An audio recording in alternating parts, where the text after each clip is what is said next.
Nanindigan si Senator Amy Marcos na haharangin niya ang application ni Justice Secretary Boying Remulla para sa pwesto ng ombudsman. Ayon sa senador, layunin umano ng administrasyon na gamitin ang pwesto laban kay Vice President Sara Duterte. Ang balitang A to Z ni Ace Cruz.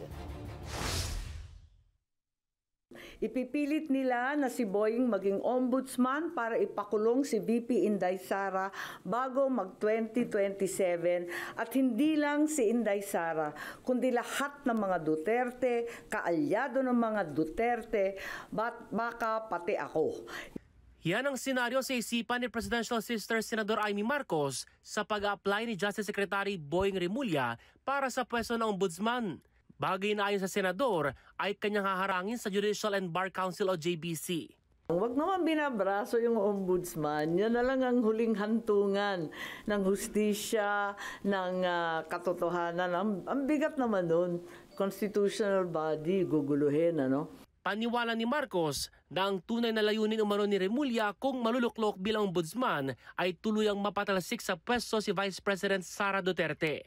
Plunder will be the name of the game, no bail, and imprisonment until 2028.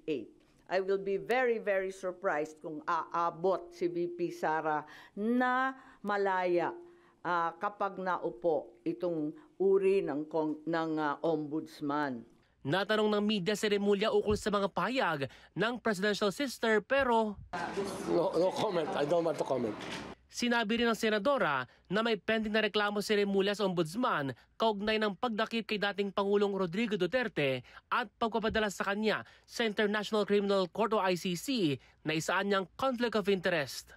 Trabaho po namin yan na to keep the country stable, to prevent violence, to prevent the happening of any untoward acts. And I think that we were able to peacefully bring him abroad.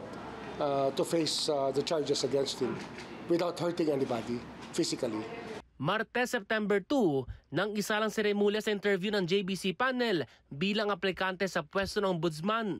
Samantala, may payo naman si Senador Marcos kay acting ombudsman Dante Vargas. Kapag nariyan na ang suhol, itaas mo ang iyong dalawang kamay ng ganito at sabihin, hindi ko kayang tanggapin. Wala lang. Naloloka na ako. 7 taon magsisilbi ang susunod ng ombudsman sang-ayon sa saligang batas. Pangunahing papel nito ang pag-imbestiga at pagsasampa ng reklamo laban sa mga tiwaling opisyal. Para sa Balitang A to Z, Ace Cruz.